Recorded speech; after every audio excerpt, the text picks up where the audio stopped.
Hey troops, Bill here. Welcome to part 4 of Think and Grow Rich. You've learned to think, create, and act. Now we're going deeper. In this part, Napoleon Hill reveals the power of the master mind, the mystery of sex transmutation, and the power of your subconscious mind. These are the advanced principles, the ones that separate good success from extraordinary success. This might get a little mystical, a little unconventional. But stay with it. These principles have created more millionaires than any others. Part 4, let's begin.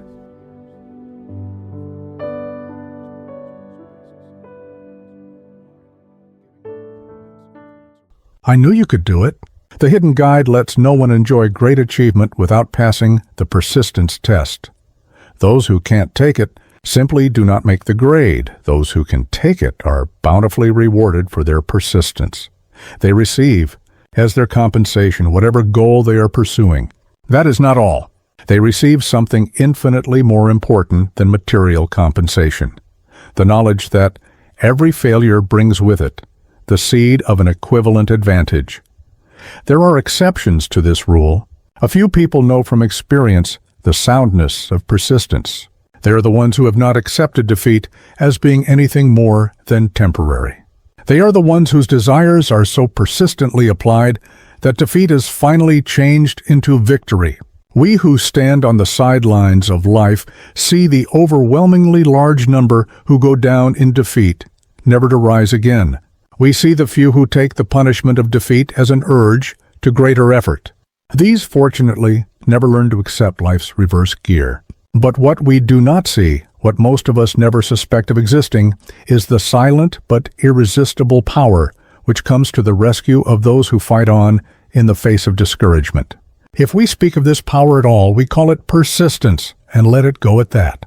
One thing we all know: if one does not possess persistence, one does not achieve noteworthy success in any calling. As these lines are being written, I look up from my work and see before me, less than a block away, the great mysterious Broadway, the graveyard of dead hopes, and the front porch of opportunity. From all over the world, people have come to Broadway, seeking fame, fortune, power, love, or whatever it is that human beings call success. Once in a great while, someone steps out from the long procession of seekers, and the world hears that another person has mastered Broadway. But Broadway is not easily nor quickly conquered. She acknowledges talent, recognizes genius, pays off in money only after one has refused to quit. Then we know he has discovered the secret of how to conquer Broadway. The secret is always inseparably attached to one word: persistence.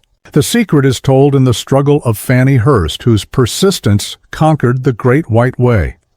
She came to New York in 1915 to convert writing into riches. The conversion did not come quickly, but it came. For 4 years, Miss Hurst learned about the sidewalks of New York from first-hand experience. She spent her days laboring and her nights hoping.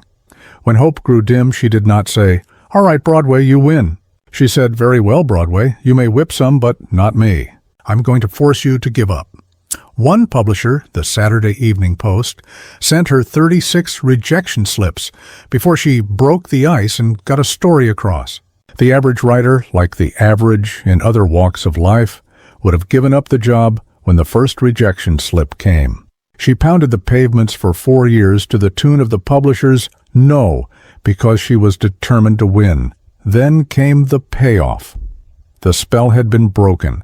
The unseen guide had tested Fannie Hurst, and she could take it. From that time on, publishers made a beaten path to her door. Money came so fast she hardly had time to count it. Then the moving picture men discovered her, and money came not in small change, but in floods. The moving picture rights to her latest novel, Great Laughter, brought $100,000, said to be the highest price ever paid for a story before publication. Her royalties from the sale of the book probably will run much more. Briefly, you have a description of what persistence is capable of achieving. Fannie Hurst is no exception. Wherever men and women accumulate great riches, you may be sure they first acquired persistence. Broadway will give any beggar a cup of coffee and a sandwich. but it demands persistence of those who go after the big stakes. Kate Smith will say amen when she reads this. For years she sang without money and without price, before any microphone she could reach. Broadway said to her, "Come and get it if you can take it."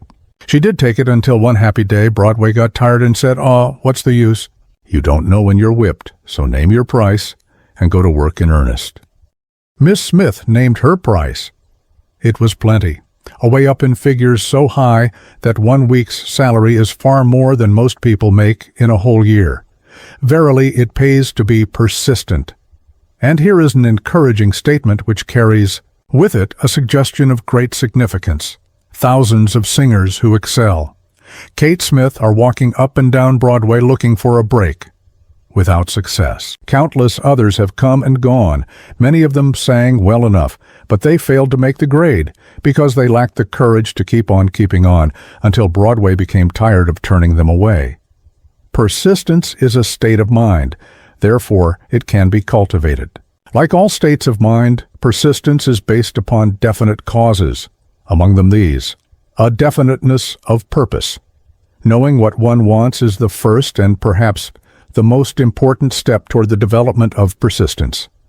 A strong motive forces one to surmount many difficulties. Desire. It is comparatively easy to acquire and to maintain persistence in pursuing the object of intense desire. Faculsik, self-reliance. Belief in one's ability to carry out a plan encourages one to follow the plan through with persistence. Self-reliance can be developed through the principle described in the chapter on autosuggestion. Definiteness of plans. Organized plans, even though they may be weak and entirely impractical, encourage persistence. Accurate knowledge. Knowing that one's plans are sound based upon experience or observation encourages persistence. Guessing instead of knowing destroys persistence. Of cooperation. Sympathy, understanding, and harmonious cooperation with others tend to develop persistence. Willpower. The habit of concentrating one's thoughts upon the building of plans for the attainment of a definite purpose leads to persistence. Habit. Persistence is the direct result of habit. The mind absorbs and becomes a part of the daily experiences upon which it feeds. Fear, the worst of all enemies, can be effectively cured by forced repetition of acts of courage. Everyone who has seen active service in war knows this. Before leaving the subject of persistence, take inventory of yourself and determine in what particular, if any, you are lacking in this essential quality. Measure yourself courageously, point by point, and see how many of the 8 factors of persistence you lack. The analysis may lead to discoveries that will give you a new grip on yourself. Symptoms of lack of persistence. Here you, by doubt, will find the real enemies which stand between you and noteworthy achievement. Here you will find not only the symptoms indicating weakness of persistence, but also the deeply seated subconscious causes of this weakness. Study the list carefully and face yourself squarely. If you really wish to know who you are and what you are capable of doing, these are the weaknesses which must be mastered by all who accumulate riches. 1. Failure to recognize and to clearly define exactly what one wants. 2. Procrastination, with or without cause, usually backed up with a formidable array of alibis and excuses. 3. Lack of interest in acquiring specialized knowledge. 4. Indecision, the habit of passing the buck on all occasions, instead of facing issues squarely, also backed by alibis. 5. The habit of relying upon alibis instead of creating definite plans for the solution of problems. 6. Self-satisfaction. There is but little remedy for this affliction, and no hope for those who suffer from it. 7. Indifference, usually reflected in one's readiness to compromise on all occasions, rather than meet opposition and fight it. 8. The habit of blaming others for one's mistakes and accepting unfavorable circumstances as being unavoidable. 9. Weakness of desire, due to neglect in the choice of motives that impel action. 10. willingness, even eagerness, to quit at the first sign of defeat, based upon one or more of the 6 basic fears. 11. Lack of organized plans, placed in writing where they may be analyzed. 12. The habit of neglecting to move on ideas or to grasp opportunity when it presents itself. 13. Wishing instead of willing. 14. The habit of compromising with poverty instead of aiming at riches. General absence of ambition to be, to do, and to own. 15. Searching for all the shortcuts to riches, trying to get without giving. A fair equivalent, usually reflected in the habit of gambling, endeavoring to drive sharp bargains. 16. Fear of criticism, failure to create plans and to put them into action because of what other people will think, do, or say. This enemy belongs at the head of the list because it generally exists in one's subconscious mind where its presence is not recognized. Elo Horvor. See the 6 basic fears in a later chapter. Let us examine some of the symptoms of the fear of criticism.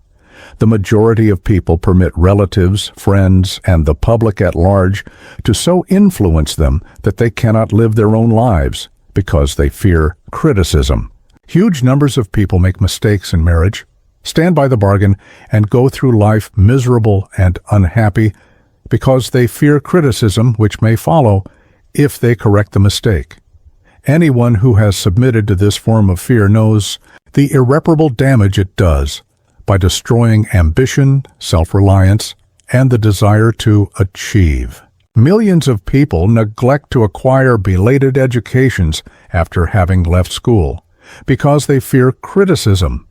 Countless numbers of men and women, both young and old, permit relatives to wreck their lives in the name of duty because they fear criticism.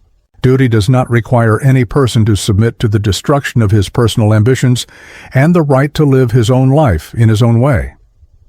People refuse to take chances in business because they fear the criticism which may follow if they fail. The fear of criticism in such cases is stronger than the desire for success. Too many people refuse to set high goals for themselves or even neglect selecting a career because they fear the criticism of relatives and friends who may say, "Don't aim so high. People will think you are crazy." When Andrew Carnegie suggested that I devote 20 years to the organization of a philosophy of individual achievement, my first impulse of thought was fear of what people might say. The suggestion set up a goal for me far out of proportion to any I had ever conceived. As quick as a flash, my mind began to create alibis and excuses, all of them traceable to the inherent fear of criticism. Something inside of me said, "You can't do it. The job is too big and requires too much time. What will your relatives think of you? How will you earn a living? No one has ever organized a philosophy of success. What right have you to believe you can do it? Who are you anyway to aim so high? Remember your humble birth? What do you know about philosophy? People will think you are crazy," and they did. "Why hasn't some other person done this before now?" These and many other questions flashed into my mind and demanded attention.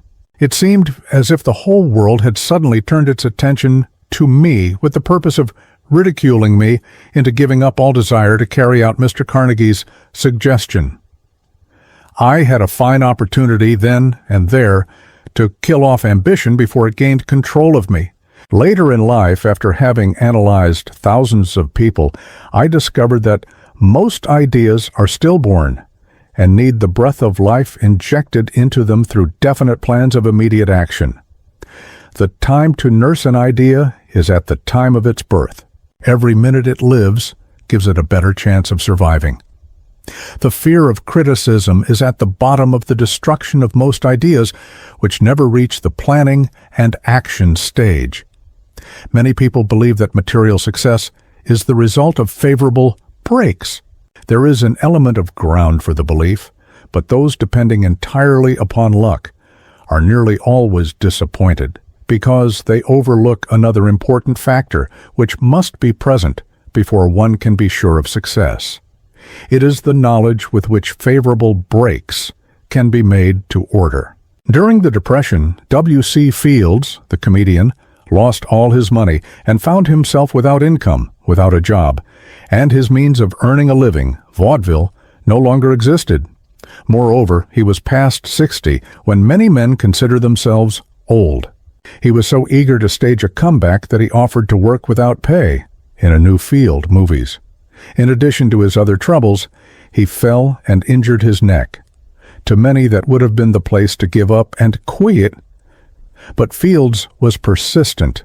He knew that if he carried on, he would get the breaks sooner or later, and he did get them, but not by chance. Marie Dressler found herself down and out, with her money gone, with no job, when she was about 60. She, too, went after the breaks and got them. Her persistence brought an astounding triumph late in life, long beyond the age when most men and women are done with ambition to achieve. Eddie Cantor lost his money in the 1929 stock crash, but he still had his persistence and his courage. With these, plus 2 prominent eyes, he exploited himself back into an income of $10,000 a week. Verily, if one has persistence, one can get along very well without many other qualities. The only break anyone can afford to rely upon is a self-made break. These come through the application of persistence. The starting point is definiteness of purpose. Examine the first 100 people you meet. Ask them what they want most in life, and 98 of them will not be able to tell you. If you press them for an answer, some will say security, many will say money, a few will say happiness, others will say fame and power, and still others will say social recognition, ease in living, ability to sing, dance, or write. But none of them will be able to define these terms, or give the slightest indication of a plan by which they hope to attain these vaguely expressed wishes. Riches do not respond to wishes. They respond only to definite plans, backed by definite desires, through constant persistence. How to develop persistence? There are 4 simple steps which lead to the habit of persistence. They call for no great amount of intelligence, no particular amount of education, and but little time or effort. The necessary steps are: 1. A definite purpose backed by burning desire for its fulfillment. A definite plan, expressed in continuous action. A mind closed tightly against all negative and discouraging influences, including negative suggestions of relatives, friends, and acquaintances. A friendly alliance with one or more persons, who will encourage one to follow through with both plan and purpose. These 4 steps are essential for success in all walks of life. The entire purpose of the 13 principles of this philosophy is to enable one to take these 4 steps as a matter of habit. These are the steps by which one may control one's economic destiny. They are the steps that lead to freedom and independence of thought. They are the steps that lead to riches. In small or great quantities, they lead the way to power, fame, and worldly recognition. They are the 4 steps which guarantee favorable breaks. They are the steps that convert dreams into physical realities. They lead also to the mastery of fear, discouragement, indifference. There is a magnificent reward for all who learn to take these 4 steps. It is the privilege of writing one's own ticket and of making life yield whatever price is asked. I have no way of knowing the facts, but I venture to conjecture that Mrs. Wallace Simpson's great love for a man was not accidental, nor the result of favorable breaks alone. There was a burning desire and careful searching at every step of the way. Her first duty was to love. What is the greatest thing on earth? The Master called it love, not man-made rules, criticism, bitterness, slander, or political marriages, but love. She knew what she wanted, not after she met the Prince of Wales, but long before that. Twice when she had failed to find it, she had the courage to continue her search. To thine own self be true, and it must follow, as the night the day, thou canst not then be false to any man.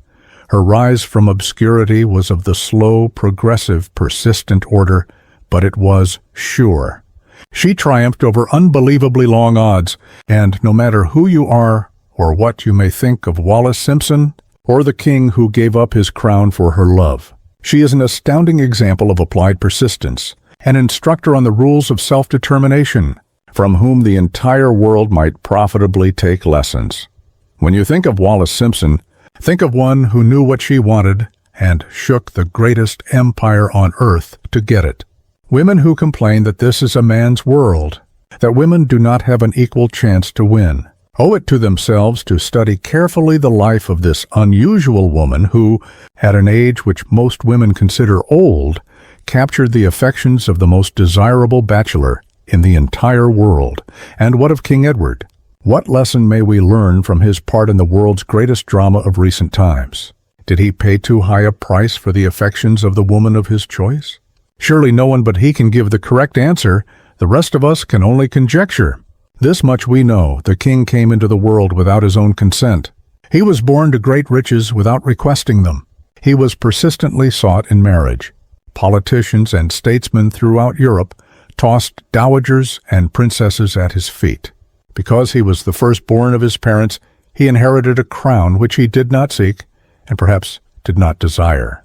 For more than 40 years he was not a free agent, could not live his life in his own way, had but little privacy, and finally assumed duties inflicted upon him when he ascended the throne. Some will say, with all these blessings, King Edward should have found peace of mind, contentment, and joy of living. The truth is that back of all the privileges of a crown, all the money, the fame, and the power inherited by King Edward, there was an emptiness which could be filled only by love. His greatest desire was for love. Long before he met Wallis Simpson, he doubtless felt this great universal emotion tugging at the strings of his heart, beating upon the door of his soul, and crying out for expression. And when he met a kindred spirit, crying out for this same holy privilege of expression, he recognized it, and without fear or apology, opened his heart and bade it enter. All the scandal mongers in the world cannot destroy the beauty of this international drama, through which two people found love and had the courage to face open criticism, renounce all else to give it holy expression. King Edward's decision to give up the crown of the world's most powerful empire for the privilege of going the remainder of the way through life with the woman of his choice was a decision that required courage. The decision also had a price, but who has the right to say the price was too great? Surely not he who said, "He among you who is without sin, let him cast the first stone," as a suggestion to any evil-minded person who chooses to find fault with the Duke of Windsor because his desire was for love, and for openly declaring his love for Wallis Simpson and giving up his throne for her. Let it be remembered that the open declaration was not essential. He could have followed the custom of clandestine liaison which has prevailed in Europe for centuries, without giving up either his throne or the woman of his choice, and there would have been no complaint from either church or lady. But this unusual man was built of sterner stuff. His love was clean. It was deep and sincere. It represented the one thing which, above all else, he truly desired. Therefore, he took what he wanted and paid the price demanded. If Europe had been blessed with more rulers with a human heart and the traits of honesty of ex-King Edward, for the past century, that unfortunate hemisphere, now seething with greed, hate, lust, political connivance, and threats of war, would have a different and a better story to tell. A story in which love and not hate would rule. In the words of Stuart Austin Wire, we raise our cup and drink this toast to ex-King Edward and Wallis Simpson. Blessed is the man who has come to know that our muted thoughts are our sweetest thoughts. Blessed is the man who, from the blackest depths, can see the luminous figure of love, and seeing, sing, and singing say, "Sweeter far than uttered lays are the thoughts I have of you." In these words, would we pay tribute to the two people who, more than all others of modern times, have been the victims of criticism and the recipients of abuse, because they found life's greatest treasure and claimed it. Most of the world will applaud the Duke of Windsor and Wallis Simpson because of their persistence in searching until they found life's greatest reward. All of us can profit by following their example in our own search for that which we demand of life. What mystical power gives to men of persistence the capacity to master difficulties? Does the quality of persistence set up in one's mind some form of spiritual, mental, or chemical activity which gives one access to supernatural forces? Does infinite intelligence throw itself on the side of the person who still fights on after the battle has been lost, with the whole world on the opposing side? These and many other similar questions have arisen in my mind as I've observed men like Henry Ford, who started at scratch and built an industrial empire of huge proportions, with little else in the way of a beginning but persistence, or Thomas A. Edison, who, with less than 3 months of schooling, became the world's leading inventor and converted persistence into the talking machine, the moving picture machine, and the incandescent light. To say nothing of 100 other useful inventions, I had the happy privilege of analyzing both Mr. Edison and Mr. Ford, year by year over a long period of years, and therefore the opportunity to study them at close range.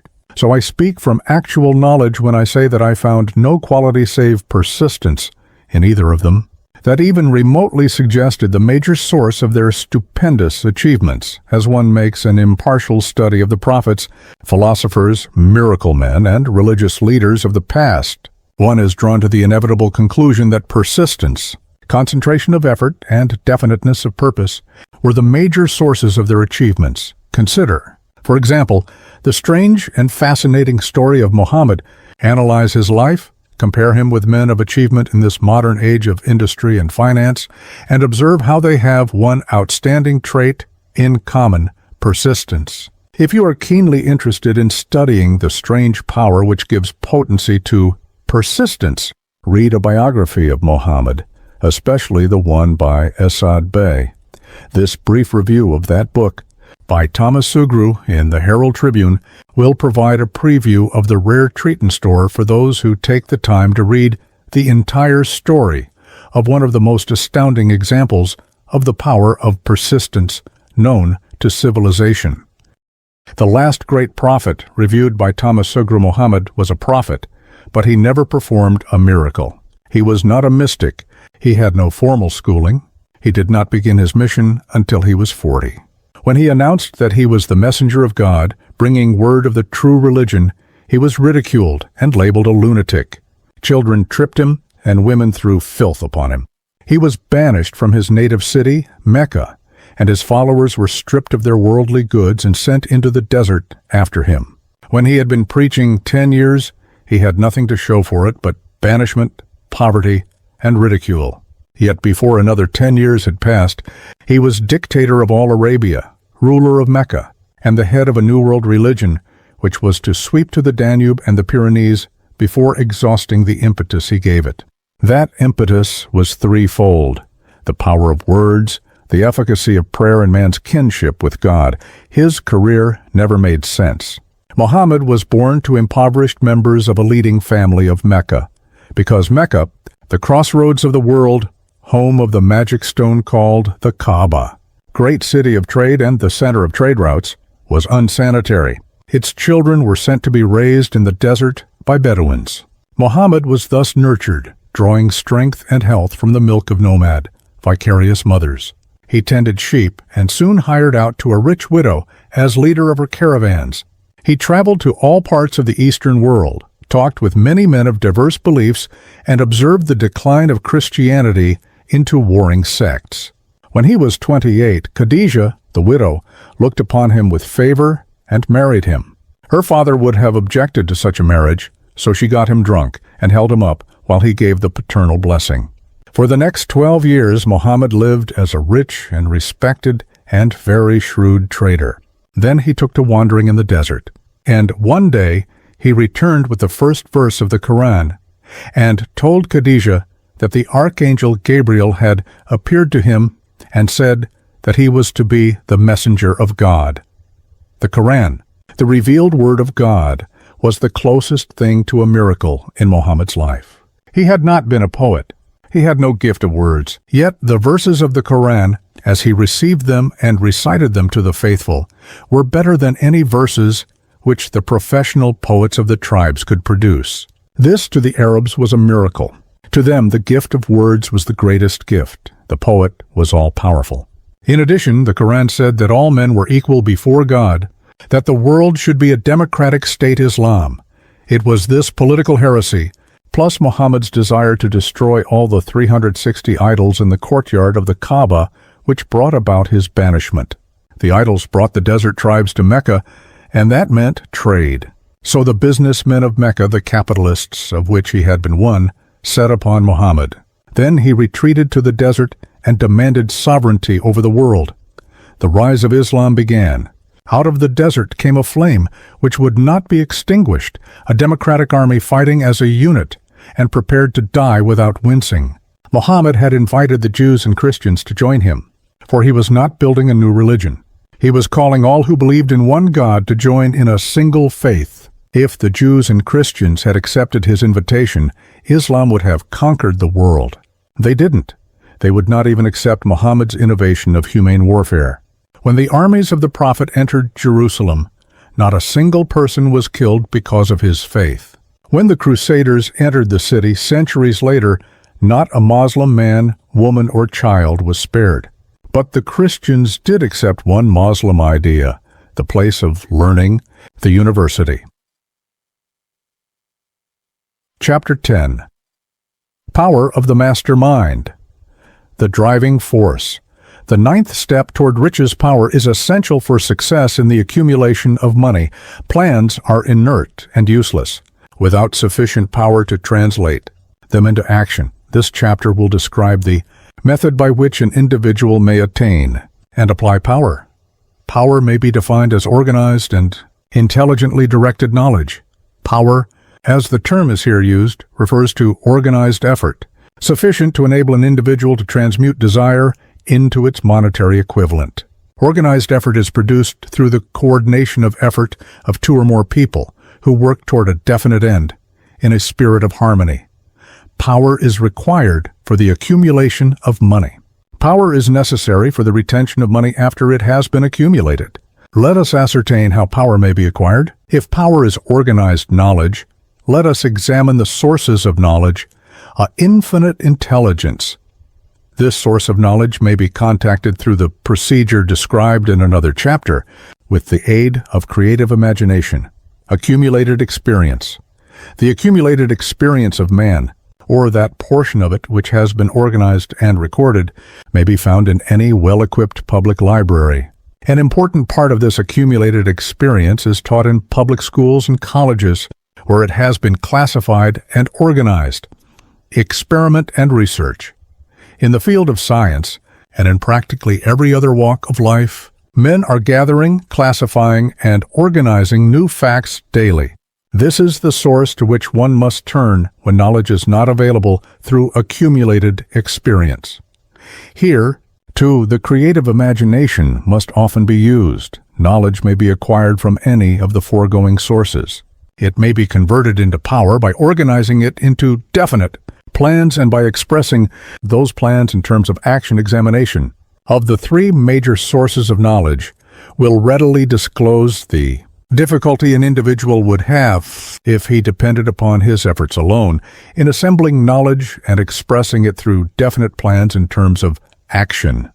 If his plans are comprehensive, and if they contemplate large proportions, he must generally induce others to cooperate with him before he can inject into them the necessary element of power, gaining power through the master mind. The master mind may be defined as coordination of knowledge and effort in a spirit of harmony between two or more people for the attainment of a definite purpose.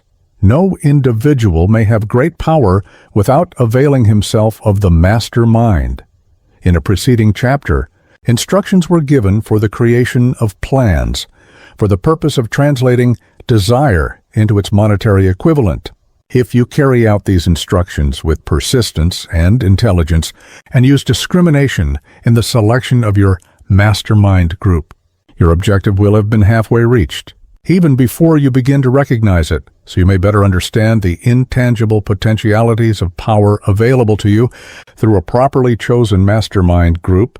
We will here explain the two characteristics of the mastermind principle, one of which is economic in nature and the other psychic. The economic feature is obvious.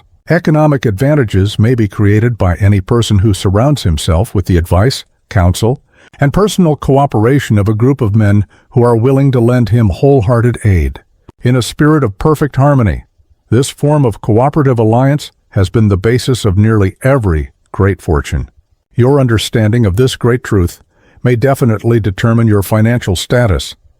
The psychic phase of the mastermind principle is much more abstract, much more difficult to comprehend because it has reference to the spiritual forces with which the human race as a whole is not well acquainted.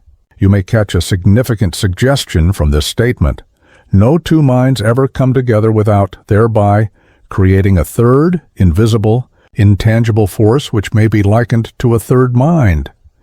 Keep in mind the fact that there are only two known elements in the whole universe: energy and matter. It is a well-known fact that matter may be broken down into units of molecules, atoms, and electrons.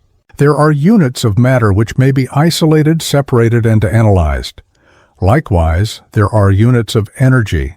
The human mind is a form of energy, a part of it being spiritual in nature. When the minds of two people are coordinated in a spirit of harmony, the spiritual units of energy of each mind form an affinity, which constitutes the psychic phase of the mastermind. The mastermind principle, or rather the economic feature of it, was first called to my attention by Andrew Carnegie over 25 years ago. Discovery of this principle was responsible for the choice of my life's work. Mr. Carnegie's mastermind group consisted of a staff of approximately 50 men, with whom he surrounded himself for the definite purpose of manufacturing and marketing steel. He attributed his entire fortune to the power he accumulated through this mastermind. Analyze the record of any man who has accumulated a great fortune, and many of those who have accumulated modest fortunes, and you will find that they have either consciously or unconsciously employed the mastermind principle. Great power can be accumulated through no other principle. Energy is nature's universal set of building blocks, out of which she constructs every material thing in the universe, including man and every form of animal and vegetable life. Through a process which only nature completely understands, she translates energy into matter. Nature's building blocks are available to man in the energy involved in thinking. Man's brain may be compared to an electric battery. It absorbs energy from the ether, which permeates every atom of matter and fills the entire universe. It is a well-known fact that a group of electric batteries will provide more energy than a single battery. It is also a well-known fact that an individual battery will provide energy in proportion to the number and capacity of the cells it contains. The brain functions in a similar fashion. This accounts for the fact that some brains are more efficient than others, and leads to this significant statement. A group of brains coordinated or connected in a spirit of harmony will provide more thought energy than a single brain, just as a group of electric batteries will provide more energy than a single battery. Through this metaphor, it becomes immediately obvious that the mastermind principle holds the secret of the power wielded by men who surround themselves with other men of brains. There follows now another statement which will lead still nearer to an understanding of the psychic phase of the mastermind principle. When a group of individual brains are coordinated and function in harmony, the increased energy created through that alliance becomes available to every individual brain in the group. It is a well-known fact that Henry Ford began his business career under the handicap of poverty, illiteracy, and ignorance. It is an equally well-known fact that, within the inconceivably short period of 10 years, Mr. Ford mastered these three handicaps, and that within 25 years he made himself one of the richest men in America. Connect with this fact the additional knowledge that Mr. Ford's most rapid strides became noticeable from the time he became a personal friend of Thomas A. Edison, and you will begin to understand what the influence of one mind upon another can accomplish. Go a step farther and consider the fact that Mr. Ford's most outstanding achievements began from the time that he formed the acquaintances of Harvey Firestone, John Burroughs, and Luther Burbank, each a man of great brain capacity, and you will have further evidence that power may be produced through friendly alliance of minds. There is little, if any, doubt that Henry Ford is one of the best-informed men in the business and industrial world.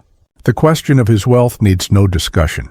Analyze Mr. Ford's intimate personal friends, some of whom have already been mentioned, and you will be prepared to understand the following statement. Men take on the nature and the habits and the power of thought of those with whom they associate in a spirit of sympathy and harmony. Henry Ford whipped poverty, illiteracy, and ignorance by allying himself with great minds, whose vibrations of thought he absorbed into his own mind. Through his association with Edison, Burbank, Burroughs, and Firestone, Mr. Ford added to his own brain power the sum and substance of the intelligence, experience, knowledge, and spiritual forces of these four men. Moreover, he appropriated and made use of the mastermind principle through the methods of procedure described in this book. This principle is available to you. We have already mentioned Mahatma Gandhi. Perhaps the majority of those who have heard of Gandhi look upon him as merely an eccentric little man who goes around without formal wearing apparel and makes trouble for the British government. In reality, Gandhi is not eccentric, but he is the most powerful man now living, estimated by the number of his followers and their faith in their leader. Moreover, he is probably the most powerful man who has ever lived. His power is passive, but it is real. Let us study the method by which he attained his stupendous power. It may be explained in a few words. He came by power through inducing over 200 million people to coordinate with mind and body in a spirit of harmony for a definite purpose. In brief, Gandhi has accomplished a miracle, for it is a miracle when 200 million people can be induced, not forced, to cooperate in a spirit of harmony for a limitless time. If you doubt that this is a miracle, try to induce any two people to cooperate in a spirit of harmony for any length of time. Every man who manages a business knows what a difficult matter it is to get employees to work together in a spirit even remotely resembling harmony. The list of the chief sources from which power may be attained is, as you have seen, headed by infinite intelligence. When two or more people coordinate in a spirit of harmony and work toward a definite objective, they place themselves in position through that alliance to absorb power directly from the great universal storehouse of infinite intelligence. This is the greatest of all sources of power. It is the source to which the genius turns. It is the source to which every great leader turns, whether he may be conscious of the fact or not. The other two major sources from which the knowledge necessary for the accumulation of power may be obtained are no more reliable than the five senses of man. The senses are not always reliable.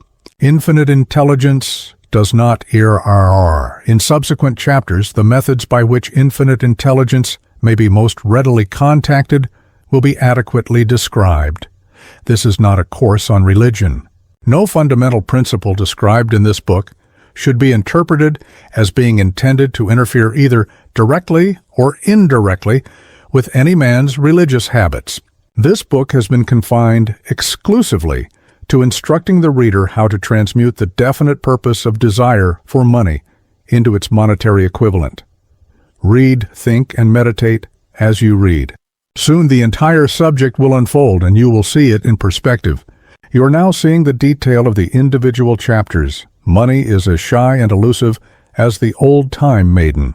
It must be wooed and won by methods not unlike those used by a determined lover in pursuit of the girl of his choice. And, coincidental as it is, the power used in the wooing of money is not greatly different from that used in wooing a maiden. That power, when successfully used in the pursuit of money, must be mixed with faith. It must be mixed with desire. It must be mixed with persistence. It must be applied through a plan, and that plan must be set into action. When money comes in quantities known as the big money, it flows to the one who accumulates it, as easily as water flows downhill.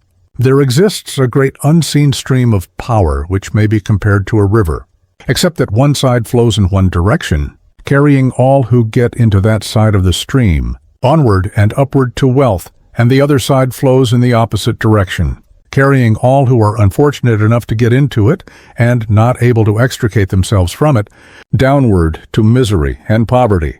Every man who has accumulated a great fortune has recognized the existence of this stream of life. It consists of one's thinking process. The positive emotions of thought form the side of the stream which carries one to fortune. The negative emotions form the side which carries one down to poverty.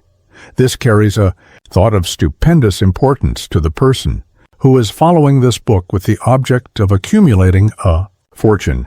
If you are in the side of the stream of power which leads to poverty, this may serve as an oar by which you may propel yourself over into the other side of the stream. It can serve you only through application and use. Merely reading and passing judgment on it, either one way or another, will in no way benefit you. Some people undergo the experience of alternating between the positive and negative sides of the stream, being at times on the positive side and at times on the negative side. The Wall Street crash of '29 swept millions of people from the positive to the negative side of the stream.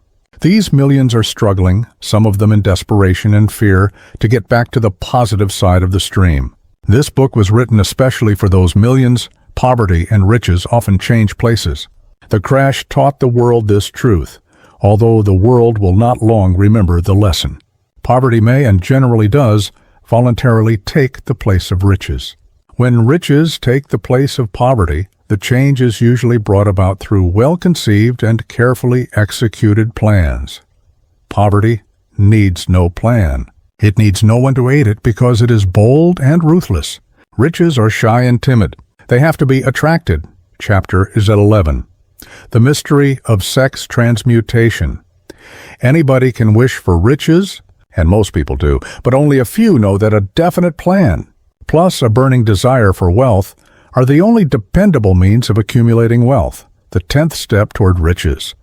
The meaning of the word transmute is, in simple language, the changing, or transferring of one element or form of energy into another. The emotion of sex brings into being a state of mind. Because of ignorance on the subject, this state of mind is generally associated with the physical, and because of improper influences to which most people have been subjected in acquiring knowledge of sex, things essentially physical have highly biased the mind. The emotion of sex has back of it the possibility of three constructive potentialities. They are: 1, the perpetuation of mankind. The maintenance of health as a therapeutic agency, it has no equal. The transformation of mediocrity into genius through transmutation. Sex transmutation is simple and easily explained. It means the switching of the mind from thoughts of physical expression to thoughts of some other nature. Sex desire is the most powerful of human desires. When driven by this desire, men develop keenness of imagination, courage, willpower, persistence, and creative ability unknown to them at other times. So strong and impelling is the desire for sexual contact that men freely run the risk of life and reputation to indulge it. When harnessed and redirected along other lines, this motivating force maintains all of its attributes of keenness of imagination, courage, willpower, persistence, and creative ability unknown to them at other times. So strong and impelling is the desire for sexual contact that men freely run the risk of life and reputation to indulge it. When harnessed and redirected along other lines, this motivating force maintains all of its attributes of keenness of imagination, courage, etc., which may be used as powerful creative forces in literature, art, or in any other profession or calling, including, of course, the accumulation of riches. The transmutation of sex energy calls for the exercise of willpower, to be sure, but the reward is worth the effort. The desire for sexual expression is inborn and natural. The desire cannot and should not be submerged or eliminated, but it should be given an outlet through forms of expression which enrich the body, mind, and spirit of man. If not given this form of outlet through transmutation, it will seek outlets through purely physical channels. A river may be dammed and its water controlled for a time, but eventually it will force an outlet. The same is true of the emotion of sex. It may be submerged and controlled for a time, but its very nature causes it to be ever-seeking means of expression. If it is not transmuted into some creative effort, it will find a less worthy outlet. Fortunate, indeed, is the person who has discovered how to give sex emotion an outlet through some form of creative effort, for he has, by that discovery, lifted himself to the status of a genius. Scientific research has disclosed these significant facts. The men of greatest achievement are men with highly developed sex natures, men who have learned the art of sex transmutation. The men who have accumulated great fortunes and achieved outstanding recognition in literature, art, industry, architecture, and the professions were motivated by the influence of a woman. The research from which these astounding discoveries were made went back through the pages of biography and history for more than 2,000 years. Wherever there was evidence available in connection with the lives of men and women of great achievement, it indicated most convincingly that they possessed highly developed sex natures. The emotion of sex is an irresistible force against which there can be no such opposition as an immovable body. When driven by this emotion, men become gifted with a superpower for action. Understand this truth, and you will catch the significance of the statement that sex transmutation will lift one to the status of a genius. The emotion of sex contains the secret of creative ability. Destroy the sex glands, whether in man or beast, and you have removed the major source of action. For proof of this, observe what happens to any animal after it has been castrated. A bull becomes as docile as a cow after it has been altered sexually. Sex alteration takes out of the male, whether man or beast, all the fight that was in him. Sex alteration of the female has the same effect. The 10 mind stimuli, the human mind responds to stimuli through which it may be keyed up to high rates of vibration, known as enthusiasm, creative imagination, intense desire, etc. The stimuli to which the mind responds most freely are 1. The desire for sex expression, love, po, a burning desire for fame, power, or financial gain, money, music. Friendship between either those of the same sex or those of the opposite sex. A master-mind alliance based upon the harmony of 2 or more people who ally themselves for spiritual or temporal advancement. Mutual suffering, such as that experienced by people who are persecuted. Autosuggestion, fear. 10. Narcotics and alcohol. The desire for sex expression comes at the head of the list of stimuli, which most effectively step up the vibrations of the mind and start the wheels of physical action. 8 of these stimuli are natural and constructive. 2 are destructive. The list is here presented for the purpose of enabling you to make a comparative study of the major sources of mind stimulation. From this study, it will be readily seen that the emotion of sex is, by great odds, the most intense and powerful of all mind stimuli. This comparison is necessary as a foundation for proof of the statement that transmutation of sex energy may lift one to the status of a genius. Let us find out what constitutes a genius. Some wiseacre has said that a genius is a man who wears long hair, eats queer food, lives alone, and serves as a target for the joke-makers. A better definition of a genius is a man who has discovered how to increase the vibrations of thought to the point where he can freely communicate with sources of knowledge not available through the ordinary rate of vibration of thought. The person who thinks will want to ask some questions concerning this definition of genius. The first question will be, how may one communicate with sources of knowledge which are not available through the ordinary rate of vibration of thought? The next question will be, are there known sources of knowledge which are available only to genii? And if so, what are these sources, and exactly how may they be reached? We shall offer proof of the soundness of some of the more important statements made in this book, or at least we shall offer evidence through which you may secure your own proof through experimentation, and in doing so, we shall answer both of these questions. Genius is developed through the 6th sense. The reality of a 6th sense has been fairly well established. This 6th sense is creative imagination. The faculty of creative imagination is one which the majority of people never use during an entire lifetime, and if used at all, it usually happens by mere accident. A relatively small number of people use, with deliberation and purpose aforethought, the faculty of creative imagination. Those who use this faculty voluntarily and with understanding of its functions are genii. The faculty of creative imagination is the direct link between the finite mind of man and infinite intelligence. All so-called revelations, referred to in the realm of religion, and all discoveries of basic or new principles in the field of invention, take place through the faculty of creative imagination. When ideas or concepts flash into one's mind, through what is popularly called a hunch, they come from one or more of the following sources. Or 1. Infinite intelligence, he apostles. One's subconscious mind, wherein is stored every sense impression and thought impulse which ever reach the brain through any of the 5 senses.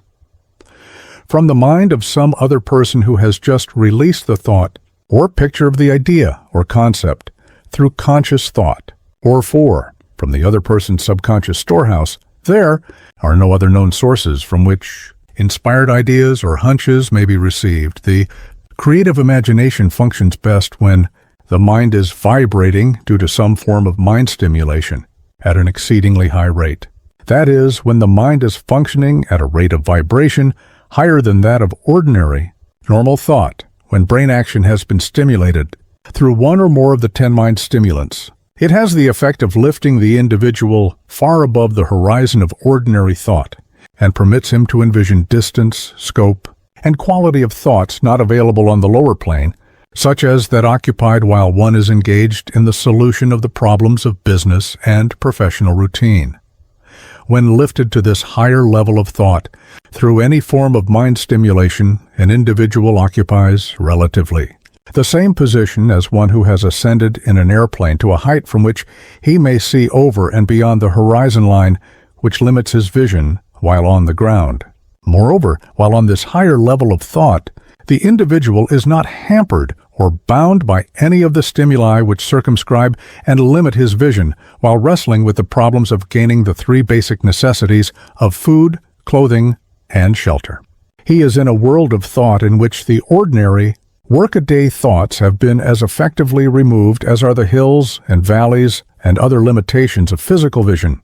When he rises in an airplane, while on this exalted plane of thought, the creative faculty of the mind is given freedom for action. The way has been cleared for the 6th sense to function. It becomes receptive to ideas which could not reach the individual under any other circumstances. The 6th sense is the faculty which marks the difference between a genius and an ordinary individual. The creative faculty becomes more alert and receptive to vibrations, originating outside the individual's subconscious mind. The more this faculty is used, and the more the individual relies upon it, and makes demands upon it for thought impulses. This faculty can be cultivated and developed only through use. That which is known as one's conscience operates entirely through the faculty of the 6th sense. The great artists, writers, musicians, and poets become great because they acquire the habit of relying upon the still small voice which speaks from within, through the faculty of creative imagination. It is a fact well known to people who have keen imaginations that their best ideas come through so-called hunches. There is a great orator who does not attain to greatness until he closes his eyes and begins to rely entirely upon the faculty of creative imagination. When asked why he closed his eyes just before the climaxes of his oratory, he replied, "I do it because then I speak through ideas which come to me from within." One of America's most successful and best-known financiers followed the habit of closing his eyes for 2 or 3 minutes before making a decision. When asked why he did this, he replied, "With my eyes closed, I am able to draw upon a source of superior intelligence." The late Dr. Elmer R. Gates of Chevy Chase, Maryland, created more than 200 useful patents, many of them basic, through the process of cultivating and using the creative faculty. His method is both significant and interesting to one interested in attaining to the status of genius, in which category Dr. Gates unquestionably belonged. Dr. Gates was one of the really great, though less publicized, scientists of the world. In his laboratory, he had what he called his personal communication room. It was practically soundproof and so arranged that all light could be shut out. It was equipped with a small table on which he kept a pad of writing paper. In front of the table on the wall was an electric push button which controlled the lights. When Dr. Gates desired to draw upon the forces available to him through his creative imagination, he would go into this room, seat himself at the table, shut off the lights, and concentrate upon the known factors of the invention on which he was working, remaining in that position until ideas began to flash into his mind in connection with the unknown factors of the invention. On one occasion, ideas came through so fast that he was forced to write for almost 3 hours. When the thoughts stopped flowing and he examined his notes, he found they contained a minute description of principles which had not a parallel among the known data of the scientific world. Moreover, the answer to his problem was intelligently presented in those notes. In this manner, Dr. Gates completed over 200 patents, which had been begun, but not completed, by half-baked brains. Evidence of the truth of this statement is in the United States Patent Office. Dr. Gates earned his living by sitting for ideas for individuals and corporations. Some of the largest corporations in America paid him substantial fees by the hour for sitting for ideas. The reasoning faculty is often faulty because it is largely guided by one's accumulated experience. Not all knowledge which one accumulates through experience is accurate. Ideas received through the creative faculty are much more reliable for the reason that they come from sources more reliable than any which are available to the reasoning faculty of the mind. The major difference between the genius and the ordinary crank inventor may be found in the fact that the genius works through his faculty of creative imagination, while the crank knows nothing of this faculty. The scientific inventor, such as Mr. Edison and Dr. Gates, makes use of both the synthetic and the creative faculties of imagination. For example, the scientific inventor, or genius, begins an invention by organizing and combining the known ideas, or principles accumulated through experience, through the synthetic faculty, the reasoning faculty. If he finds this accumulated knowledge to be insufficient for the completion of his invention, he then draws upon the sources of knowledge available to him through his creative faculty. The method by which he does this varies with the individual, but this is the sum and substance of his procedure.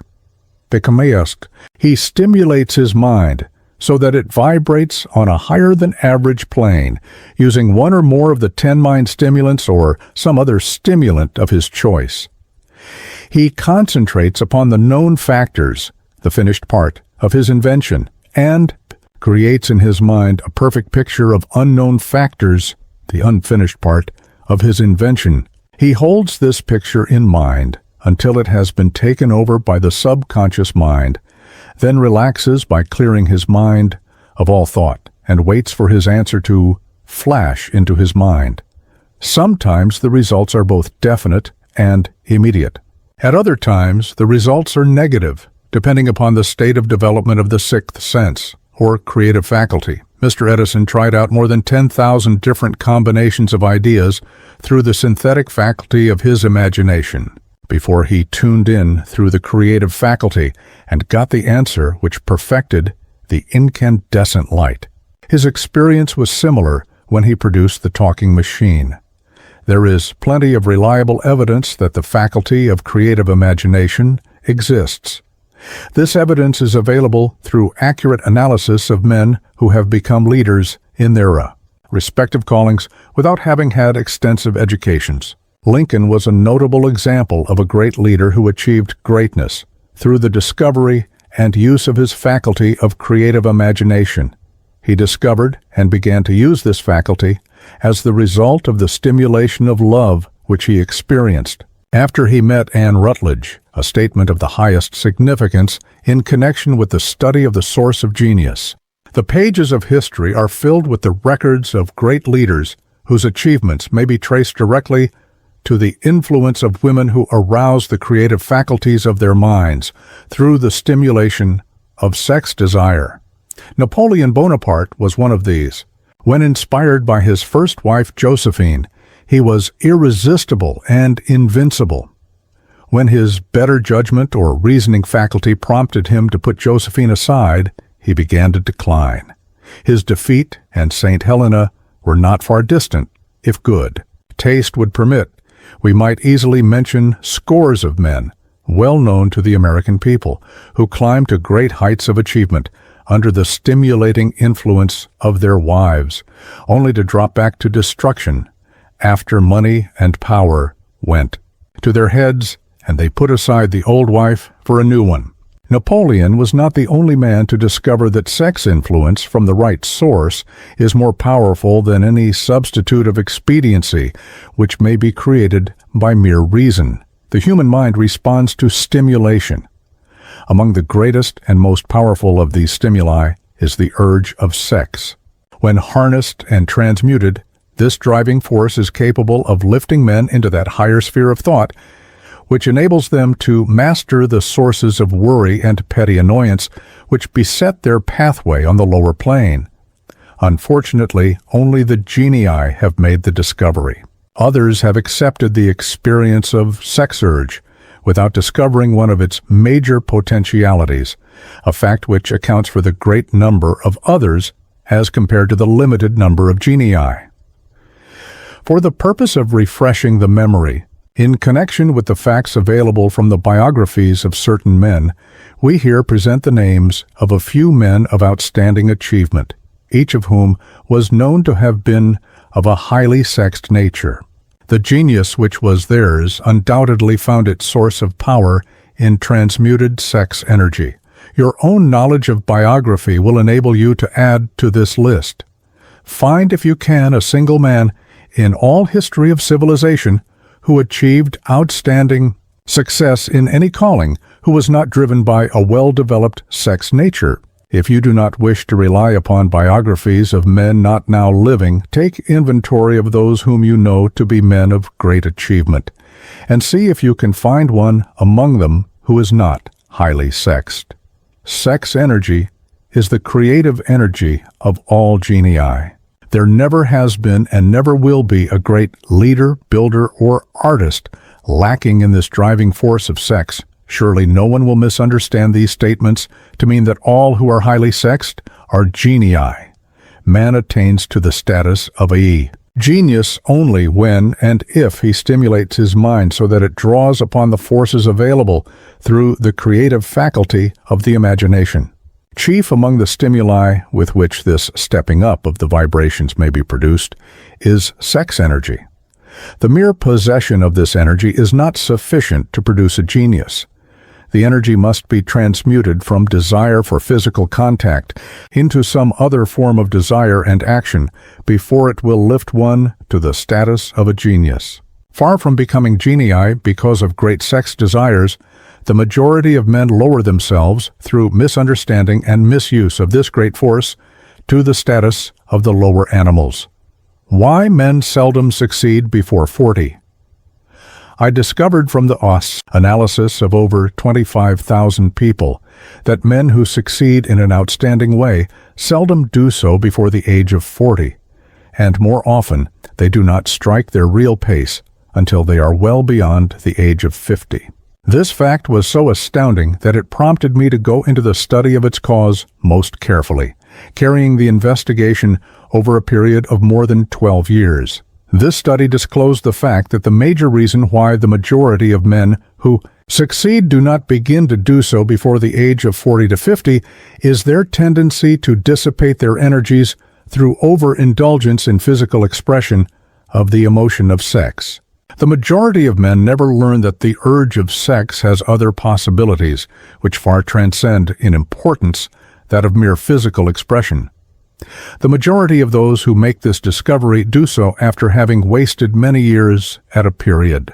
When the sex energy is at its height, prior to the age of 45 to 50, this usually is followed by noteworthy achievement.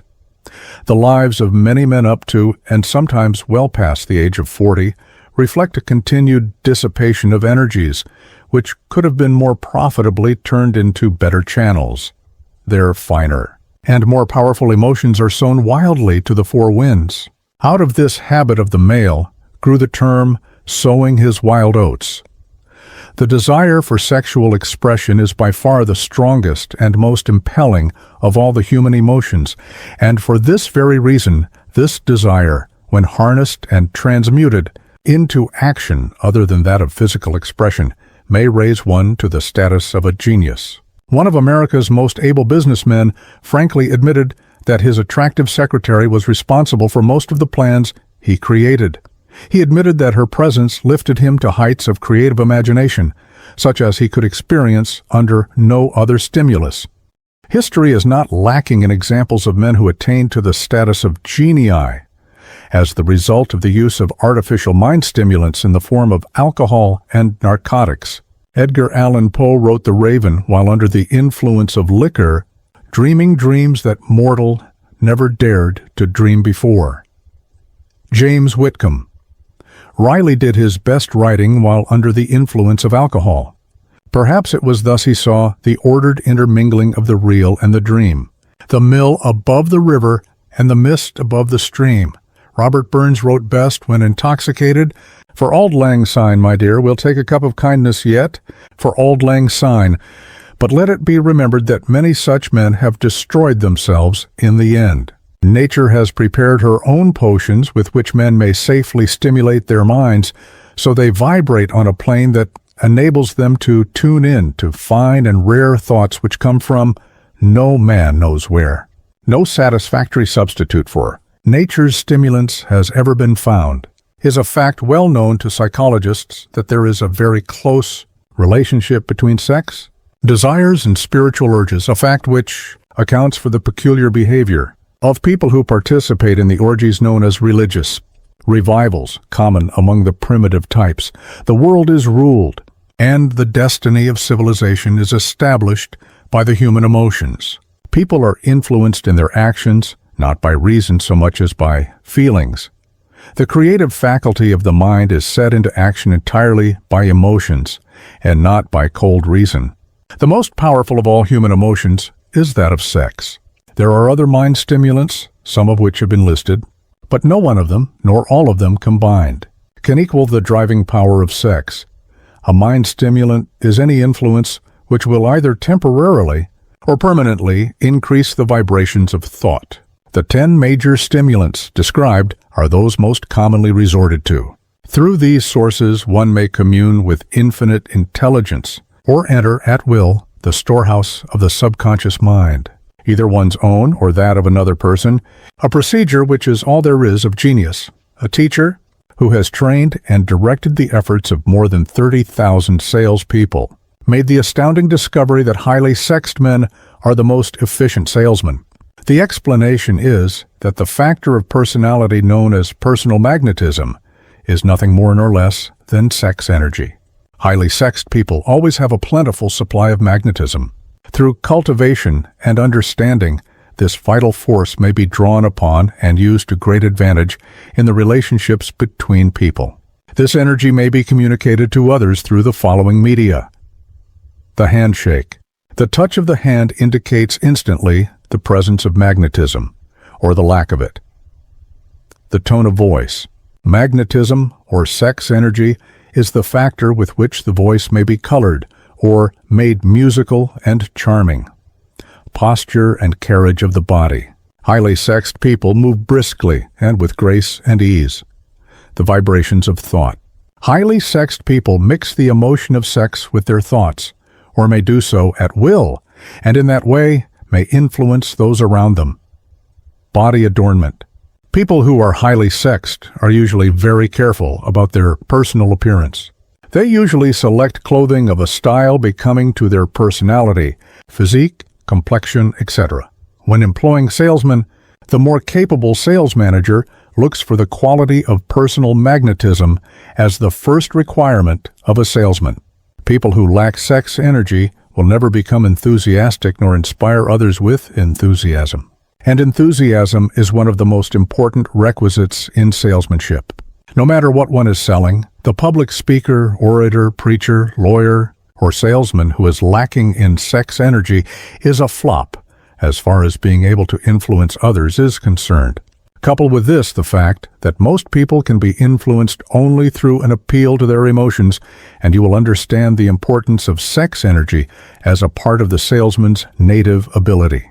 Master salesmen attain the status of mastery in selling because they either consciously or unconsciously transmute the energy of sex into sales enthusiasm. In this statement may be found a very practical suggestion as to the actual meaning of sex transmutation.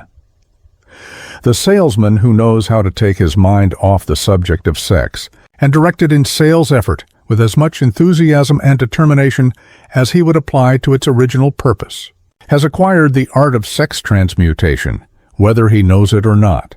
The majority of salesmen who transmute their sex energy do so without being in the least aware of what they are doing or how they are doing it. Transmutation of sex energy calls for more willpower than the average person cares to use for this purpose. Those who find it difficult to summon willpower sufficient for transmutation may gradually acquire this ability. Though this requires willpower, the reward for the practice is more than worth the effort. The entire subject of sex is one with which the majority of people appear to be unpardonably ignorant. The urge of sex has been grossly misunderstood, slandered, and burlesqued by the ignorant and the evil-minded for so long that the very word sex is seldom used in polite society. Men and women who are known to be blessed, yes, blessed with highly sexed natures, are usually looked upon as being people who will bear watching.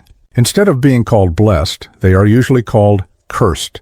Millions of people, even in this age of enlightenment, have inferiority complexes which they developed because of this false belief that a highly sexed nature is a curse. These statements of the virtue of sex energy should not be construed as justification for the libertine. The emotion of sex is a virtue only when used intelligently and with discrimination. It may be misused, and often is, to such an extent that it debases instead of enriches both body and mind.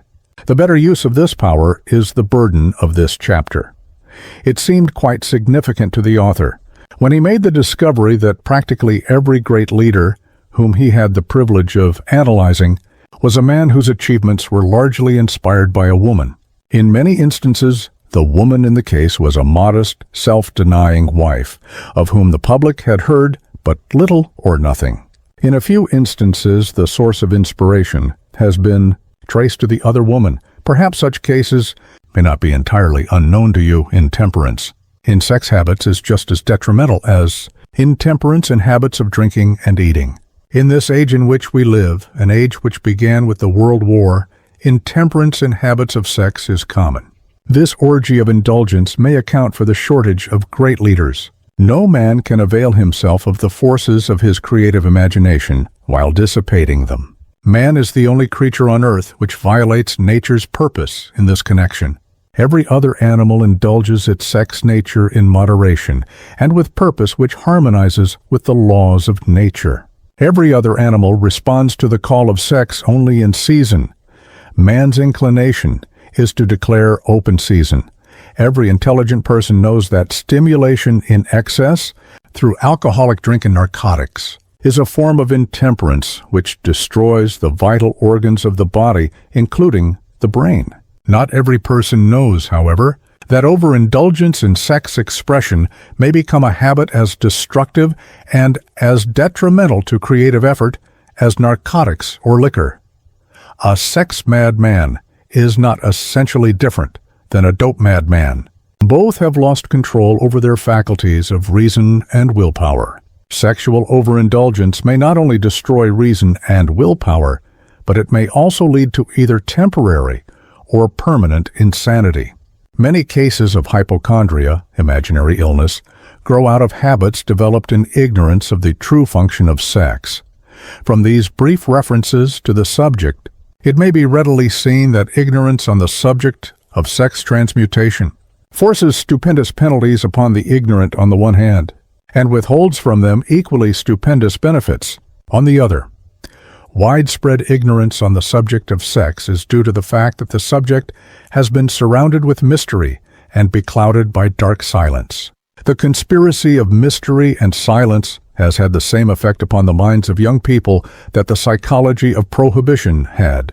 The result has been increased curiosity and desire to acquire more knowledge on this verboten subject, and to the shame of all lawmakers and most physicians, by training best qualified to educate youth on that subject, information has not been easily available. Seldom does an individual enter upon highly creative effort in any field of endeavor before the age of 40. The average man reaches the period of his greatest capacity to create between 40 and 60.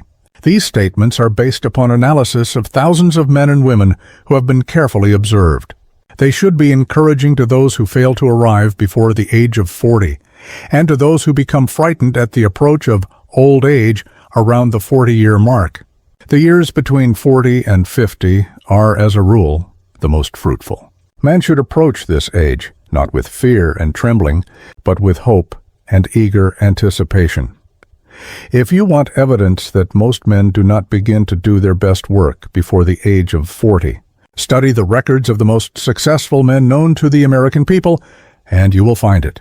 Henry Ford had not hit his pace of achievement until he had passed the age of 40.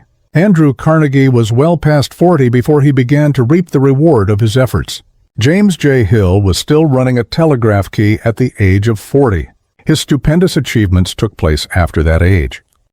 Biographies of American industrialists and financiers are filled with evidence that the period from 40 to 60 is the most productive age of man. Between the ages of 30 and 40, man begins to learn, if he ever learns, the art of sex transmutation. This discovery is generally accidental, and more often than otherwise, the man who makes it is totally unconscious of his discovery.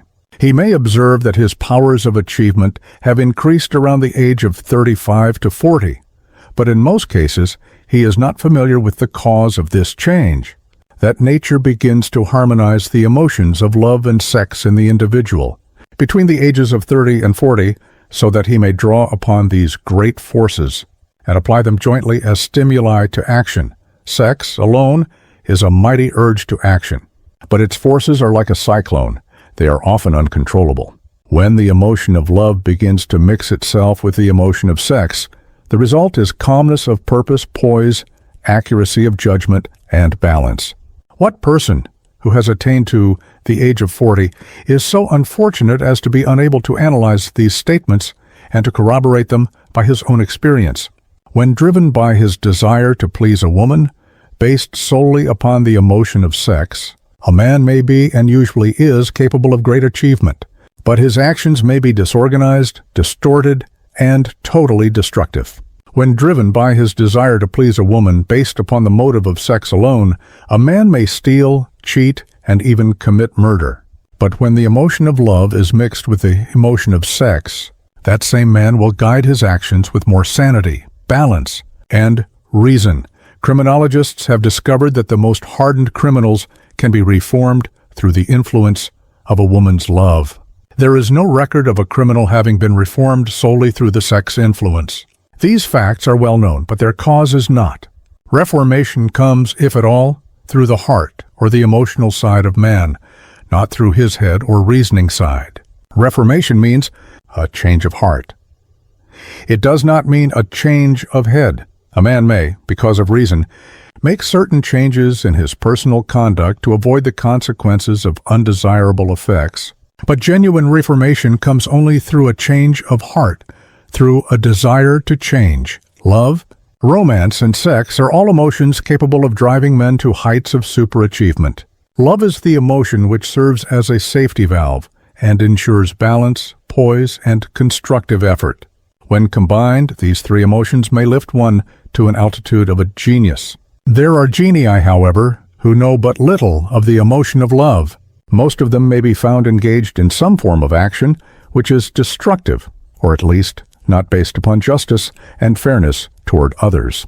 If good taste would permit, a dozen genii could be named in the field of industry and finance who ride ruthlessly over the rights of their fellow men.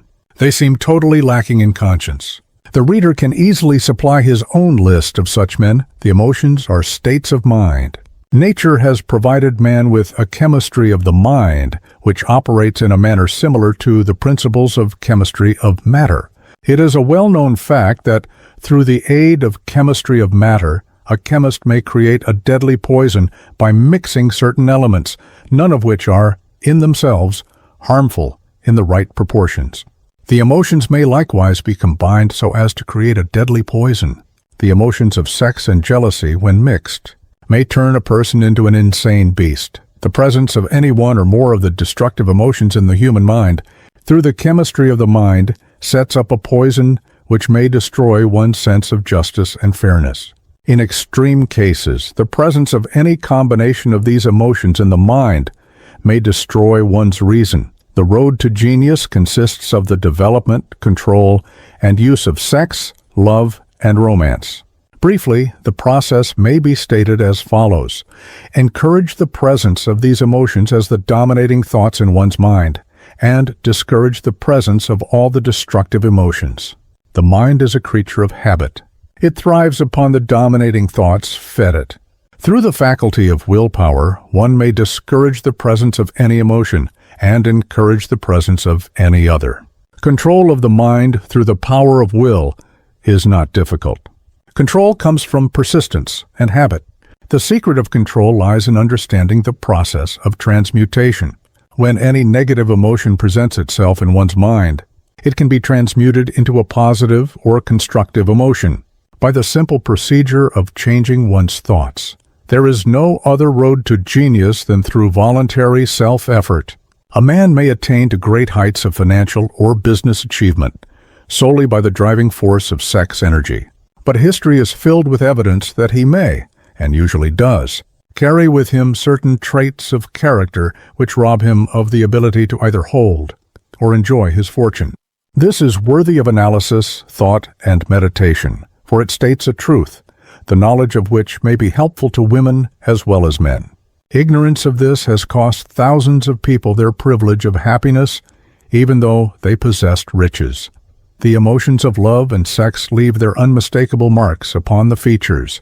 Moreover, these signs are so visible that all who wish may read them. The man who is driven by the storm of passion, based upon sex desires alone, plainly advertises that fact to the entire world by the expression of his eyes and the lines of his face.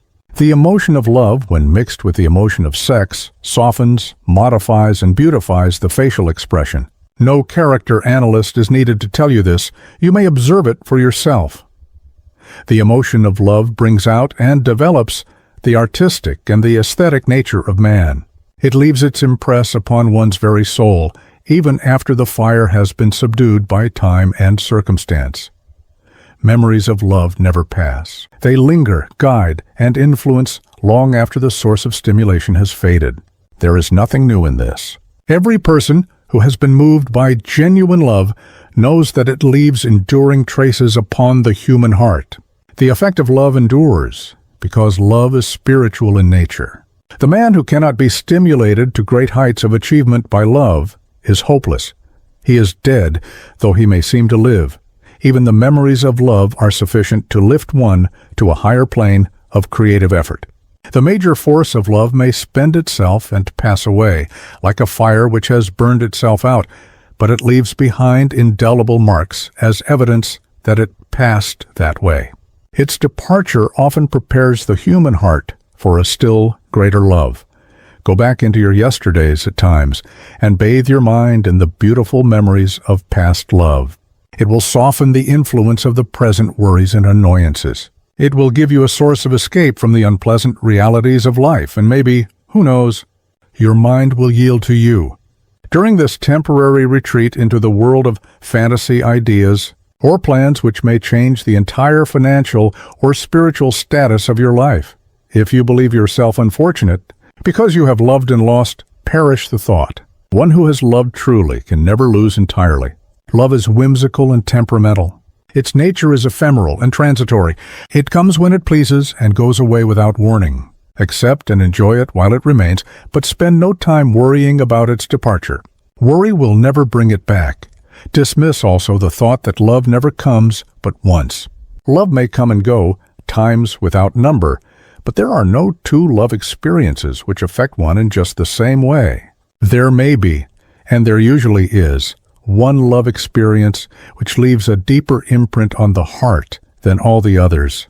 But all love experiences are beneficial, except to the person who becomes resentful and cynical when love makes its departure. There should be no disappointment over love, and there would be none if people understood the difference between the emotions of love and sex. The major difference is that love is spiritual while sex is biological. No experience which touches the human heart with a spiritual force can possibly be harmful except through ignorance or jealousy. Love is, without question, life's greatest experience. It brings one into communion with infinite intelligence. When mixed with the emotions of romance and sex, it may lead one far up the ladder of creative effort. The emotions of love, sex, and romance are sides of the eternal triangle of achievement-building genius. Nature creates genie through no other force. Love is an emotion with many sides, shades, and colors. The love which one feels for parents or children is quite different from that which one feels for one's sweetheart. The one is mixed with the emotion of sex, while the other is not. The love which one feels in true friendship is not the same as that felt for one's sweetheart, parents, or children, but it too is a form of love. Then there is the emotion of love for things inanimate, such as the love of nature's handiwork. But the most intense and burning of all these various kinds of love is that experienced in the blending of the emotions of love and sex. Marriages not blessed with the eternal affinity of love, properly balanced and proportioned with sex, cannot be happy ones, and seldom endure. Love alone will not bring happiness in marriage, nor will sex alone. When these two beautiful emotions are blended, marriage may bring about a state of mind, closest to the spiritual that one may ever know on this earthly plane. When the emotion of romance is added to those of love and sex, the obstructions between the finite mind of man and infinite intelligence are removed. Then a genius has been born. What a different story is this than those usually associated with the emotion of sex. Here is an interpretation of the emotion which lifts it out of the commonplace and makes of it potter's clay in the hands of God, from which he fashions all that is beautiful and inspiring. It is an interpretation which would, when properly understood, bring harmony out of the chaos which exists in too many marriages. The disharmonies, often expressed in the form of nagging, may usually be traced to a lack of knowledge on the subject of sex. Where love, romance, and the proper understanding of the emotion and function of sex abide, there is no disharmony between married people. Fortunate is the husband whose wife understands the true relationship between the emotions of love, sex, and romance. When motivated by this holy triumvirate, no form of labor is burdensome, because even the most lowly form of effort takes on the nature of a labor of love. It is a very old saying that a man's wife may either make him or break him, but the reason is not always understood. The making and breaking is the result of the wife's understanding or lack of understanding of the emotions of love, sex, and romance. Despite the fact that men are polygamous by the very nature of their biological inheritance, it is true that no woman has as great an influence on a man as his wife, unless he is married to a woman totally unsuited to his nature. If a woman permits her husband to lose interest in her and to become more interested in other women, it is usually because of her ignorance or indifference toward the subjects of sex, love, and romance. This statement presupposes, of course, that genuine love once existed between a man and his wife. The facts are equally applicable to a man who permits his wife's interest in him to die. Married people often bicker over a multitude of trivialities. If these are analyzed accurately, the real cause of the trouble will often be found to be indifference or ignorance on these subjects. Man's greatest motivating force is his desire to please woman. The hunter who excelled during prehistoric days before the dawn of civilization did so because of his desire to appear great in the eyes of woman. Man's nature has not changed in this respect. The hunter of today brings home no skins of wild animals, but he indicates his desire for her favor by supplying fine clothes, motor cars, and wealth. Man has the same desire to please woman that he had before the dawn of civilization. The only thing that has changed is his method of pleasing. Men who accumulate large fortunes and attain to great heights of power and fame do so mainly to satisfy their desire to please women. Take women out of their lives, and great wealth would be useless to most men. It is this inherent desire of man to please woman which gives woman the power to make or break a man. The woman who understands man's nature and tactfully caters to it need have no fear of competition from other women. Men may be giants with indomitable willpower when dealing with other men, but they are easily managed by the women of their choice.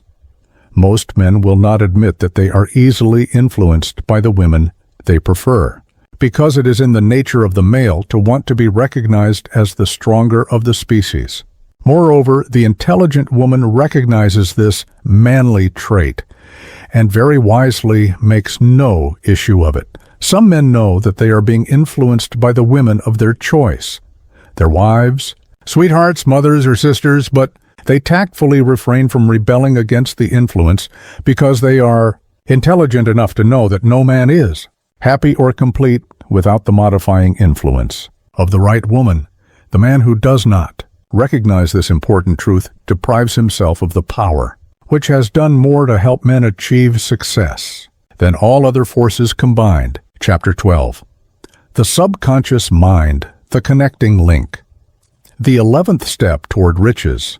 The subconscious mind consists of a field of consciousness in which every impulse of thought that reaches the objective mind through any of the 5 senses is classified and recorded, and from which thoughts may be recalled or withdrawn as letters may be taken from a filing cabinet. It receives and files sense impressions or thoughts, regardless of their nature. You may voluntarily plant in your subconscious mind any plan, thought, or purpose which you desire to translate into its physical or monetary equivalent. The subconscious acts first on the dominating desires which have been mixed with emotional feeling, such as faith. Consider this in connection with the instructions given in the chapter on desire, for taking the 6 steps there outlined, and the instructions given in the chapter on the building and execution of plans, and you will understand the importance of the thought conveyed. The subconscious mind works day and night. Through a method of procedure unknown to man, the subconscious mind draws upon the forces of infinite intelligence for the power with which it voluntarily transmutes one's desires into their physical equivalent, making use always of the most practical media by which this end may be accomplished. You cannot entirely control your subconscious mind, but you can voluntarily hand over to it any plan, desire, or purpose which you wish transformed into concrete form. Read again instructions for using the subconscious mind. In the chapter on autosuggestion, there is plenty of evidence to support the belief that the subconscious mind is the connecting link between the finite mind of man and infinite intelligence. It is the intermediary through which one may draw upon the forces of infinite intelligence at will. It alone contains the secret process by which mental impulses are modified and changed into their spiritual equivalent. It alone is the medium through which prayer may be transmitted to the source capable of answering prayer. The possibilities of creative effort connected with the subconscious mind are stupendous and imponderable. They inspire one with awe. I never approach the discussion of the subconscious mind without a feeling of littleness and inferiority due, perhaps, to the fact that man's entire stock of knowledge on this subject is so pitifully limited. The very fact that the subconscious mind is the medium of communication between the thinking mind of man and infinite intelligence is, of itself, a thought which almost paralyzes one's reason after you have accepted as a reality the existence of the subconscious mind and understand its possibilities as a medium for transmuting your desires into their physical or monetary equivalent. You will comprehend the full significance of the instructions given in the chapter on desire. You will also understand why you have been repeatedly admonished to make your desires clear and to reduce them to writing. You will also understand the necessity of persistence in carrying out instructions. The 13 principles are the stimuli with which you acquire the ability to reach and to influence your subconscious mind. Do not become discouraged if you cannot do this upon the first attempt. Remember that the subconscious mind may be voluntarily directed only through habit, under the directions given in the chapter on faith.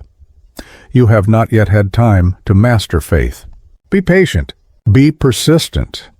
A good many statements in the chapters on faith and auto-suggestion will be repeated here for the benefit of your subconscious mind. Remember, your subconscious mind functions voluntarily, whether you make any effort to influence it or not. This naturally suggests to you that thoughts of fear and poverty and all negative thoughts serve as stimuli to your subconscious mind unless you master these impulses and give it more desirable food upon which it may feed. The subconscious mind will not remain idle. If you fail to plant desires in your subconscious mind, it will feed upon the thoughts which reach it as the result of your neglect. We have already explained that thought impulses, both negative and positive, are reaching the subconscious mind continuously. From the 4 sources which were mentioned in the chapter on sex transmutation, for the present, it is sufficient if you remember that you are living daily in the midst of all manner of thought impulses which are reaching your subconscious mind without your knowledge. Some of these impulses are negative, some are positive. You are now engaged in trying to help shut off the flow of negative impulses and to aid in voluntarily influencing your subconscious mind through positive impulses of desire. When you achieve this, you will possess the key which unlocks the door to your subconscious mind. Moreover, you will control that door so completely that no undesirable thought may influence your subconscious mind. Everything which man creates begins in the form of a thought impulse. Man can create nothing which he does not first conceive in thought. Through the aid of the imagination, thought impulses may be assembled into plans. The imagination, when under control, may be used for the creation of plans or purposes that lead to success in one's chosen occupation. All thought impulses, intended for transmutation into their physical equivalent, voluntarily planted in the subconscious mind, must pass through the imagination and be mixed with faith. The mixing of faith with a plan or purpose intended for submission to the subconscious mind may be done only through the imagination. From these statements, you will readily observe that voluntary use of the subconscious mind calls for coordination and application of all the principles. Ella Wheeler. Wilcox gave evidence of her understanding of the power of the subconscious mind when she wrote, "You never can tell what a thought will do in bringing you hate or love, for thoughts are things, and their airy wings are swifter than carrier doves. They follow the law of the universe. Each thing creates its kind, and they speed o'er the track to bring you back whatever went out from your mind." Mrs. Wilcox understood the truth that thoughts which go out from one's mind also embed themselves deeply in one's subconscious mind, where they serve as a magnet, pattern, or blueprint by which the subconscious mind is influenced while translating them into their physical equivalent. Thoughts are truly things, for the reason that every material thing begins in the form of thought energy. The subconscious mind is more susceptible to influence by impulses of thought mixed with feeling or emotion than by those originating solely in the reasoning portion of the mind. In fact, there is much evidence to support the theory that only emotionalized thoughts have any action influence upon the subconscious mind. It is a well-known fact that emotion or feeling rules the majority of people. If it is true that the subconscious mind responds more quickly to and is influenced more readily by thought impulses, which are well mixed with emotion, it is essential to become familiar with the more important of the emotions. There are 7 major positive emotions and 7 major negative emotions. The negatives voluntarily inject themselves into the thought impulses, which ensure passage into the subconscious mind.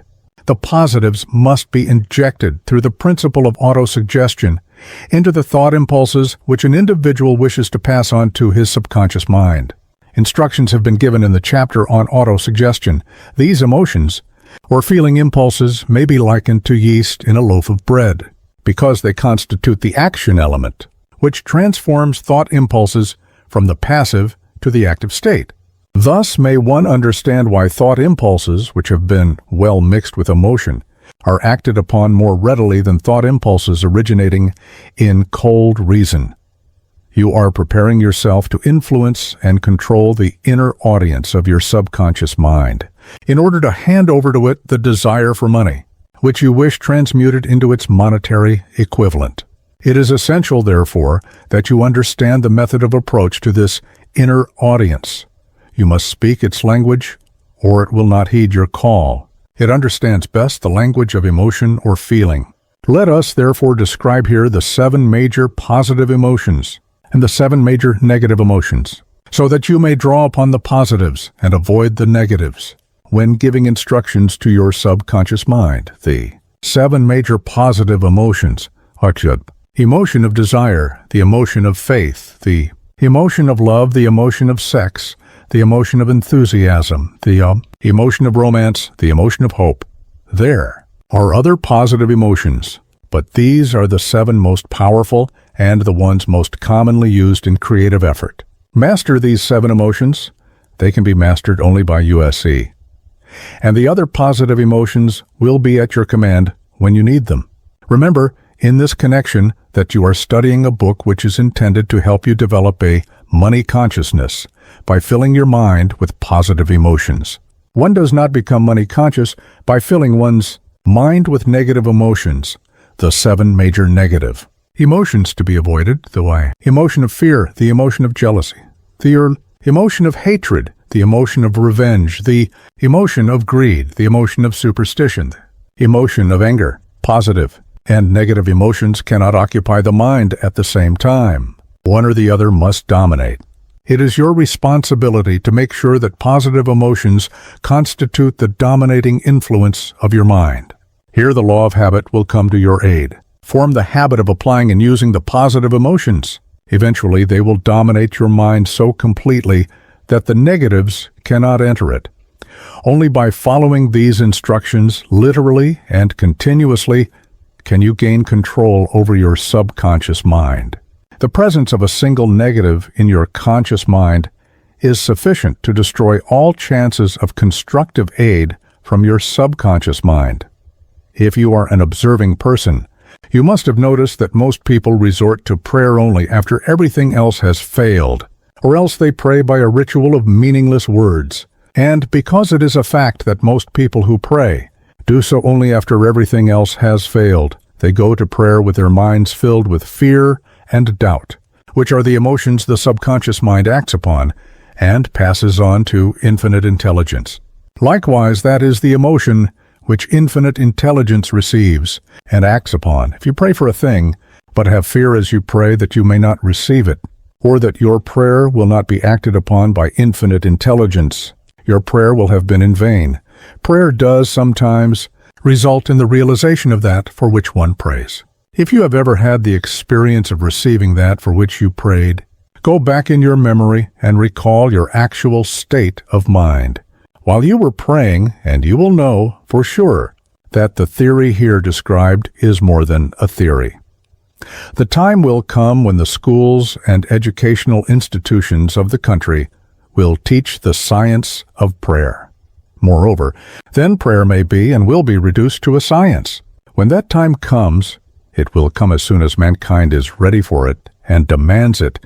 No one will approach the universal mind in a state of fear, for the very good reason that there will be no such emotion as fear. Ignorance, superstition, and false teaching will have disappeared, and man will have attained his true status as a child of infinite intelligence. A few have already attained this blessing. If you believe this prophecy is far-fetched, take a look at the human race in retrospect. Less than 100 years ago, men believed the lightning to be evidence of the wrath of God and feared it. Now, thanks to the power of faith, men have harnessed the lightning and made it turn the wheels of industry. Much less than 100 years ago, men believed the space between the planets to be nothing but a great void, a stretch of dead nothingness. Now, thanks to this same power of faith, men know that far from being either dead or a void, the space between the planets is very much alive, that it is the highest form of vibration known, excepting perhaps the vibration of thought. Moreover, men know that this living, pulsating, vibratory energy which permeates every atom of matter and fills every niche of space, connects every human brain with every other human brain. What reason have men to believe that this same energy does not connect every human brain with infinite intelligence? There are no toll gates between the finite mind of man and infinite intelligence. The communication costs nothing except patience, faith, persistence, understanding, and a sincere desire to communicate. Moreover, the approach can be made only by the individual himself. Paid prayers are worthless. Infinite intelligence does no business by proxy. You either go direct or you do not communicate. You may buy prayer books and repeat them until the day of your doom without avail. Thoughts which you wish to communicate to infinite intelligence must undergo transformation, such as can be given only through your own subconscious mind. The method by which you may communicate with infinite intelligence is very similar to that through which the vibration of sound is communicated by radio. If you understand the working principle of radio, you, of course, know that sound cannot be communicated through the ether until it has been stepped up or changed into a rate of vibration which the human ear cannot detect. The radio sending station picks up the sound of the human voice and scrambles or modifies it by stepping up the vibration millions of times. Only in this way can the vibration of sound be communicated through the ether. After this transformation has taken place, the ether picks up the energy, which originally was in the form of vibrations of sound, carries that energy to radio receiving stations, and these receiving sets step that energy back down to its original rate of vibration, so it is recognized as sound. The subconscious mind is the intermediary, which translates one's prayers into terms which infinite intelligence can recognize, presents the message, and brings back the answer in the form of a definite plan or idea for procuring the object of the prayer. Understand this principle, and you will know why mere words read from a prayer book cannot and will never serve as an agency of communication between the mind of man and infinite intelligence. Before your prayer will reach infinite intelligence, a statement of the author's theory only, it probably is transformed from its original thought vibration into terms of spiritual vibration. Faith is the only known agency which will give your thoughts a spiritual nature. Faith and fear make poor bedfellows.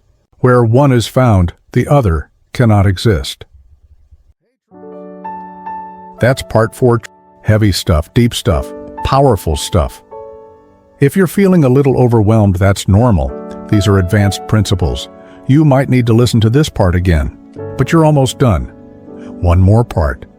Part 5 is the finale, the brain, the sixth sense, and eliminating the 6 ghosts of fear. This is where Napoleon Hill brings it all home. Drop a comment. Which principle from part 4 hit you the hardest? Like this video. Subscribe for the finale. You've come this far, troops. Let's finish what we started. Part 5 is waiting. Bill out for today.